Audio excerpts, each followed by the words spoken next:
Manusia tidak ada yang sempurna dan tidak ada yang tanpa cacat dan kurang, apalagi dalam bab lisan.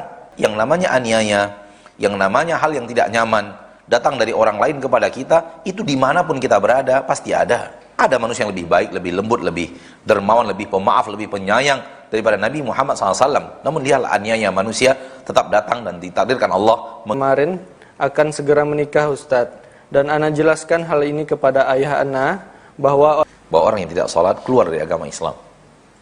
Hanya kekufuran yang agama beda agama yang bisa membuat perwalian tidak sah.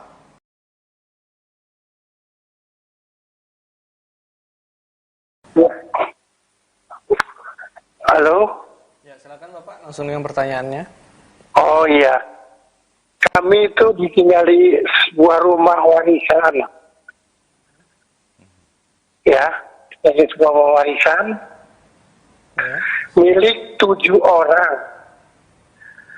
Nah, itu rumah itu mau dijual, tapi ada 1 orang yang tidak setuju.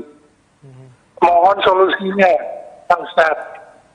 Assalamualaikum warahmatullahi wabarakatuh. Waalaikumsalam warahmatullahi wabarakatuh. Harta warisan seperti yang ditanyakan tadi, milik 7 orang. Dan apabila ada salah seorangnya, kalau semuanya adalah anak, tinggal dilihat berapa orang yang laki-laki, dikalikan 2, kemudian ditambahkan dengan jumlah wanita, lalu harta dibagi sebanyak nominal tersebut. Laki-laki dikali 2 dan tambah jumlah wanita, sehingga yang laki-laki dapat 2 per sekian total jumlah, dan yang wanita dapat 1 per sekian total jumlah. Permasalahannya adalah ada 1 yang tidak setuju, dan ketika tidak setuju 1, hendaknya dia mengalah, karena suara mayoritas ada 6 yang setuju untuk dibagi. Atau caranya adalah yang 1 ini mengembalikan hak yang 6. Semisal 2 rumah itu total harganya adalah 1 miliar, dan sekiranya masing-masing mendapatkan 200 juta, 200 juta, dan 200 juta, maka yang 1 yang nomor 7 itu menyerahkan angka 200 juta kepada masing-masing yang memiliki hak, sehingga akhirnya harta warisan itu total milik dia pribadi, karena semua hak yang 6 sudah dia kembalikan melalui nilai yang ada pada masing-masing hak yang memiliki hak. Kalau memang dia tidak ingin rumah itu dijual menjadi milik orang lain, pindah ke tangan dan kepemilikan orang lain. Namun kalau dia seandainya tidak setuju, sementara 6 saudara-saudarinya setuju, maka tidak pantas baginya untuk bertahan dan tidak mau, karena sesungguhnya dalam hal ini dia harus mengikuti dan melihat maslahat terbanyak dari apa maslahat yang ada. Wallahu ta'ala a'la wa a'lam bis-shawab. Syukron Ustadz atas jawabannya serta penjelasannya. Semoga bisa dimengerti untuk Bapak yang bertanya tadi dan untuk kita semua. Baik, sudah ada penelpon yang masuk. Halo, assalamualaikum. Halo, waalaikumsalam. Ya, dengan Ibu siapa di mana? Dengan Nambah di Bagan Batu. Ya, silakan Ibu pertanyaannya. Assalamualaikum Ustaz. Waalaikumsalam warahmatullahi wabarakatuh. Saya ingin bertanya, saya bertetangga, jadi saya ini merasa terganggu dengan tetangga saya karena lisannya Ustaz. Mohon nasihatnya Ustaz dan menghadapi tetangga seperti ini. Baik, itu saja Ibu. Ya, baik Ustaz, terima kasih atas pencerahannya. Baik. Assalamualaikum warahmatullahi wabarakatuh. Di dalam hadis yang sahih riwayat Imam Muslim, Nabi kita tercinta sallallahu alaihi wasallam bersabda, barang siapa yang bergaul bersama manusia lalu dia sabar atas aniaya yang dia dapatkan dari orang-orang yang dia bergaul dengannya,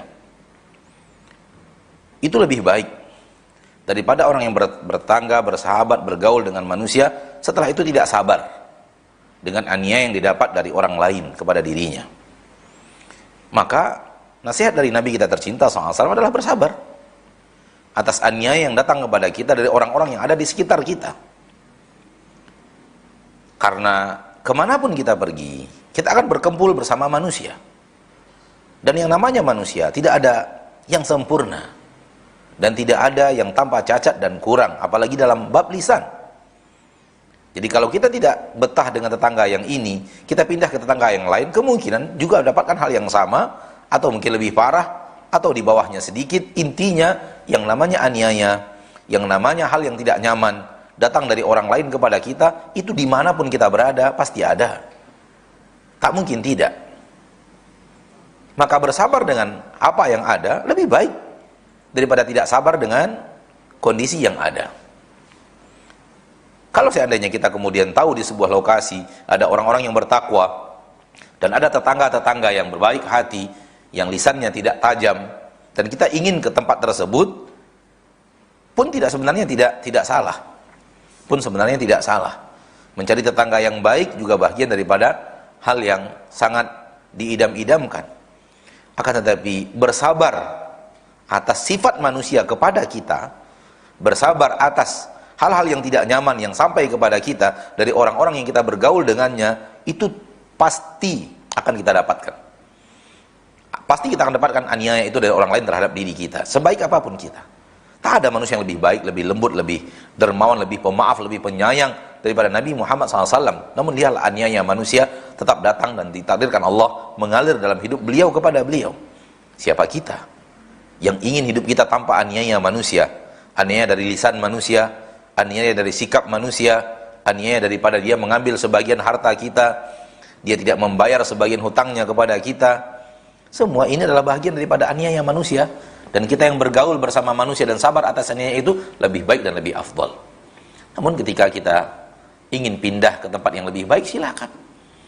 Namun jangan sampai tidak sabar. Karena ketika kita tidak sabar, kita akan melawan aniaya dengan aniaya juga. Dan boleh jadi ketika kita melawan aniaya dengan aniaya, maka aniaya yang kita berikan kepada orang lebih besar daripada aniaya yang kita dapatkan dari orang tersebut. Dan ini sifat yang mengakar dan menempel pada manusia. Kita ingin membalas, dia ingin membalas dengan hal yang lebih berat, lebih banyak, lebih dahsyat daripada apa yang dia dapatkan, sehingga terjadi penzoliman. Maka bersabarlah. Dan kata Nabi SAW, di akhirat tidak ada ganjaran yang lebih besar daripada ganjaran kesabaran. Wallahu ta'ala a'la wa a'lam bis-shawab. Nah, syukron Ustadz atas jawabannya serta nasihatnya. Semoga jawaban tadi bisa dimengerti untuk ibu yang bertanya dan untuk kita semua. Baik, selanjutnya sudah ada penelpon. Bismillah, Assalamualaikum Ustadz. Ana izin bertanya Ustadz. Ana pernah mendengar kajian sunnah di Padang tentang wali nikah Ustadz. Dijelaskan bahwa ayah yang tidak sholat tidak bisa menjadi wali nikah. Sedangkan ayah Ana hanya sholat di bulan puasa saja Ustadz. Kebetulan kakak Ana kemarin akan segera menikah Ustadz. Dan Ana jelaskan hal ini kepada ayah Ana, bahwa orang yang tidak sholat tidak berhak menjadi wali. Tapi ayah Ana hanya diam, tidak menjawab apapun Ustadz. Dan pada akhirnya kakak Ana menikah juga. Apakah pernikahannya itu sah Ustadz? Dan jika tidak sah, bagaimana solusinya Ustadz? Sedangkan kakak Ana yang sudah menikah ada 4 orang Ustadz. Dan ayah Ana sebagai walinya. Yang menyatakan bahwa orang yang tidak sholat tidak sah menjadi wali hakim, wali nikah, itu adalah kaum muslimin dan muslimat yang berkeyakinan fikih, secara hukum fikih, dalam akidah juga, bahwa orang yang tidak sholat keluar dari agama Islam.